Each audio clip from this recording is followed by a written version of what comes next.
Channel 5 வியூவர்ஸ்க்கு ஒரு பெரிய hi, this is Vijay Sathya. So இன்னைக்கு நம்ம வந்து காந்தி டாக்ஸ் அப்படின்ற படத்தோட ரிவ்யூ தான் இந்த வீடியோவில் பார்க்க போகிறோம். இந்த படத்தை வந்து கிஷோர் பாண்டுரங் பலேக்கர் அப்படின்றவர் டைரக்ட் பண்ணியிருக்காரு. ஸோ நம்ம விஜய் சேதுபதி, அரவிந்த் சாமி, அப்புறம் அதிதி ராவ் இவங்க எல்லாருமே இந்த படத்தில் முக்கியமான கேரக்டர் பண்ணியிருக்காங்க. சொல்லப்போனால் வந்து இந்த படமே ஒரு முக்கியமான படம் அப்படின்னு நாங்கள் சொல்கிறோம். ஏன்னா முன்னாடி எல்லாம் இந்த பேசும் படம் வரக்கு முன்னாடி எல்லாம் இந்த மௌன படம் அப்படின்னு சொல்லுவாங்க. டயலாக்ஸே எல்லாமே எப்படி படம் எடுப்பீங்க அப்படின்னு சொல்லிட்டு முன்னாலுமே ஒரு டவுட் இருக்குல்ல. பட் இந்த படத்தை பார்க்குற வரைக்குமே என்னால் நம்ப முடியல. டயலாக்ஸ் இல்லாமல் ஒரு படம் எடுக்க முடியுமா அப்படின்னு சொல்லிட்டு. ஸோ அதை ரொம்ப கலர்ஃபுல்லாக ரொம்ப அழகாக வந்து இந்த படத்தில் கொடுத்துருக்காங்க. சொல்லப்போனால் நான் ஸ்டார்டிங்லேருந்து ஏதாச்சும் ஒரு இடத்துல யாரோ ஒருத்தராச்சும் பேசுவாங்கன்னு பார்த்தா படம் ஃபுல்லாவே ஒரு டயலாக் கூட இருக்காது.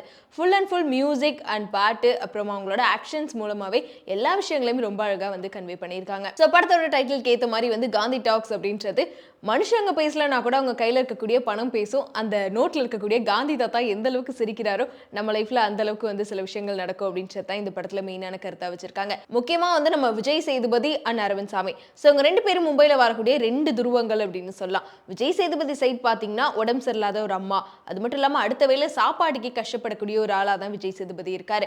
ஸோ இந்த சைடு அரவிந்த் சாமி அப்படின்றப்போ ரொம்ப பணக்கார ஒரு வாழ்க்கை, அதாவது அவர்கிட்ட எல்லா விஷயங்களுமே இருக்கு.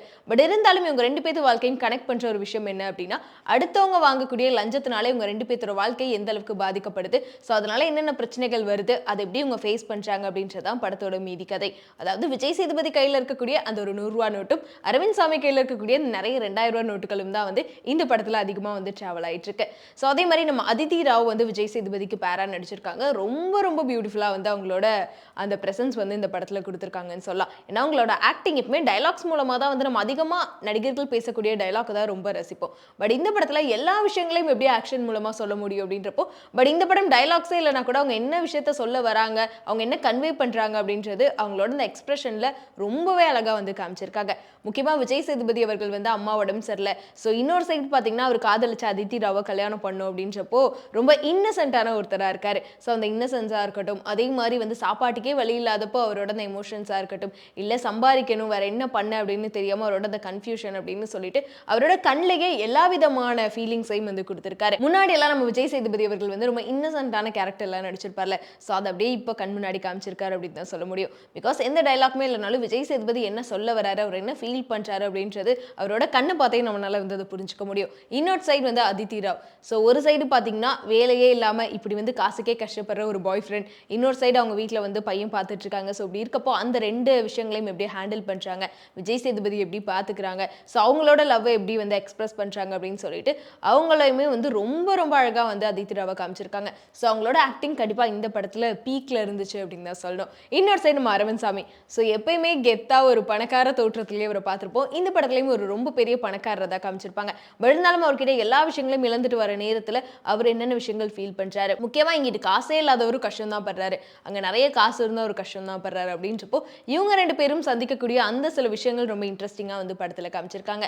அது மட்டும் இல்லாமல் எப்பவுமே கவர்மெண்ட் ஆஃபீஸஸ்க்கு முன்னாடி ஏழையாக இருந்தாலும் பணக்காரனாக இருந்தாலும் ரெண்டு பேரும் ஒன்று தான் அப்படின்ற மாதிரி வந்து டேரக்டர் ரொம்ப அழகாக ஒரு சீனில் வந்து எடுத்து சொல்லியிருப்பார். அடுத்ததான் லஞ்சம்.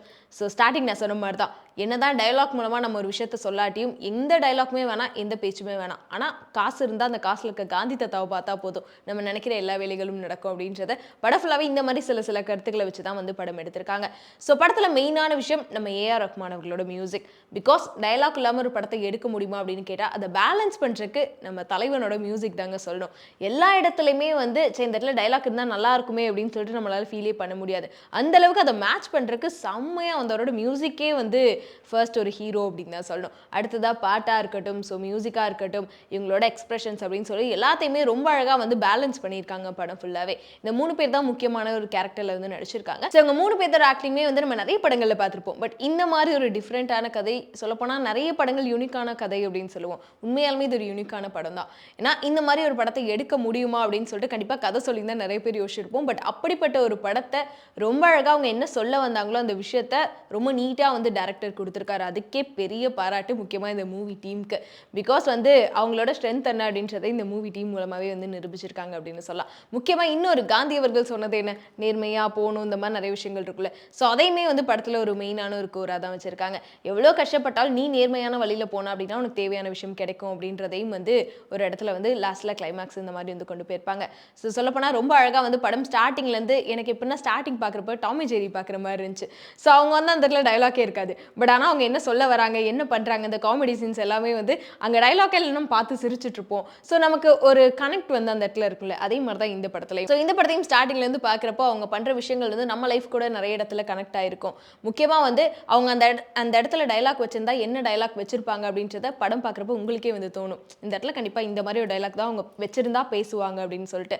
பிகாஸ் நம்மளே வந்து ஈஸியாக கனெக்ட் பண்ணிக்கிட்டோம். அதனால எனக்கு தெரிஞ்சு டேரக்டர் வந்து கரெக்டாக பிளான் பண்ணி ஃபுல்லாக ஆக்ஷன் அங்கே கொடுத்துட்டாரு. டைலாக் ஃபுல்லாக நீங்களே ரீட் பண்ணிக்கோங்க. ஸோ இந்த இடத்துல இது கொடுத்தா நல்லாயிருக்கு, இது கொடுத்தா நல்லாயிருக்கும் அப்படின்னு சொல்லிட்டு படம் ஃபுல்லாகவே நம்மளே வந்து ஒரு டைலாக் ரைட்டராக மாறி தான் வந்து இந்த படத்தை பார்க்கணும் அப்படின்னு நினைக்கிறேன். ஸோ அந்த அளவுக்கு ரொம்ப ரொம்ப நல்லா படம் பண்ணியிருக்காங்க. பிகாஸ் இந்த படம் எவ்வளோ பேருக்கு தேட்டரில் போய் பார்த்தா பிடிக்கும், எவ்வளோ புரியும் அப்படின்னு தெரில. பட் இருந்தாலும் நீங்கள் தேட்டரில் போய் ட்ரை பண்ணி பாருங்க. உங்களுக்கு ஒரு டிஃப்ரெண்ட்டான ஒரு அனுபவமாக இருக்கும் அப்படின்னு நினைக்கிறேன். பிகாஸ் நிறைய டைலாக் அண்ட் எமோஷன்ஸ் அப்படின்னு சொல்லிட்டு ஆக்ஷன் படம், அப்புறம் வந்து ஹாரர் ஜர்னர் அப்படின்னு சொல்லிட்டு நிறைய ஜர்னலில் நிறைய வெரைட்டியில் படம் பார்த்துருப்பீங்க. இது ஒரு டிஃப்ரெண்ட்டான வெரைட்டியான ஒரு படம் அப்படின்னு தான் நினைக்கிறேன். ஸோ கண்டிப்பாக போய் ஃபேமிலியோட ட்ரை பண்ணி பாருங்க. உங்களுக்கு இந்த படம் எந்த அளவுக்கு பிடிச்சிருக்கு அப்படின்றத மறக்காம கமெண்ட்ல சொல்லிருங்க. இதே மாதிரி இன்னொரு ரிவ்யூவோட உங்களை வந்து பார்க்குறேன். அது வரைக்கும் விட்டுட்டு சொல்லிக்கிறது நாங்கள் விஜய் சத்யா.